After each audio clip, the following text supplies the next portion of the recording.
Hey friends, if you encounter the error, your rendering device has been lost with Overwatch, then please watch this video. I will guide you through the resolutions. Now, first of all, try to check the system requirements for Overwatch. So you can simply Google it, okay, and then go to the system requirements page. And then you can check the system requirements here. Now I always check the recommended system requirements and not the minimum ones. So it is an Intel Core i5 6 GB of RAM. This is the limiting factor, and it needs a video card, actually any video card, because Nvidia GE4 GTX 660 is one of the minimum ones, and a dedicated GPU of 2 GB.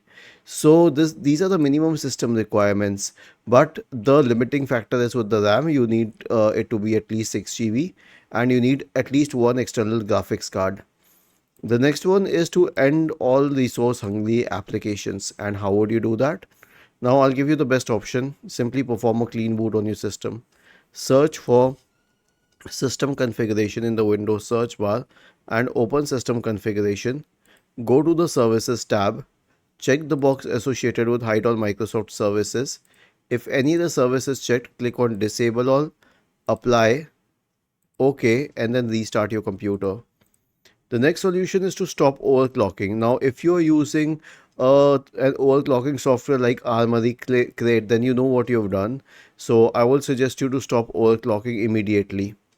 After that, check for overheating components, and overheating components specifically mean the fan and the water cooler if you're using it, though we don't need a water cooler for this specific game, but let us say it's a fan.